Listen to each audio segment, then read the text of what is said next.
This is the frightening moment a 3-metre great white started trailing a surfer back to shore, just 2 weeks before another man lost his arm and hand in a nearby shark attack. Andy Johnston was out with a small group of surfers at West Beach near Esperance, southeast of Perth, on September 21 when people ashore spotted the dark shadow looming. Other surfers managed to clear the water onto a reef after people started to honk their car horns to warn of the approaching shark, but Mr. Johnston opted to stay put.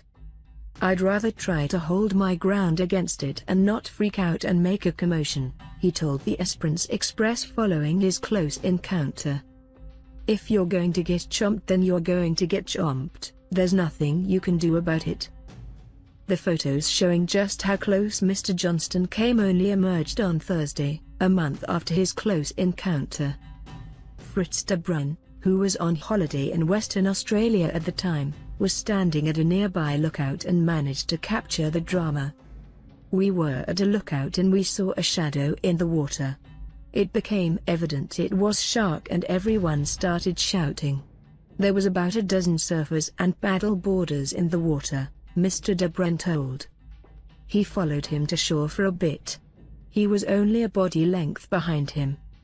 The surfer went straight back out a few minutes after the shark swam away. The UN-phased surfer said he didn't even think the shark posed a threat, but admits if things had gone badly, it would have been traumatic for anyone who witnessed the attack.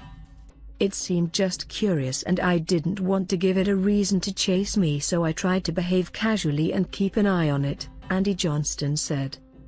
"But I didn't know it came up quite so close as I was paddling into the wave to come into the beach with the other lads. If you're going to say a shark is a threat every time you see one, well, that's not true. They were doing their thing and we're doing our thing. I probably have a higher risk of breaking my neck on that reef than a shark causing me harm." 2 weeks after Mr. Johnston's close encounter, Sean Pollard was attacked in nearby Wiley Bay, east of Esperance, on October 2. The 23-year-old lost his left forearm and his other hand at the wrist when he was mauled while surfing. Mr. Pollard was dragged from the water where fellow beachgoers wrapped towels around his bleeding injuries. He was rushed to Royal Perth Hospital. Soon after, 2 great white sharks were caught and gill drum lines were deployed. Western Australia's Department of Fisheries. The dead sharks were taken to Perth for research and Mr. Pollard's surfboard was being examined by experts.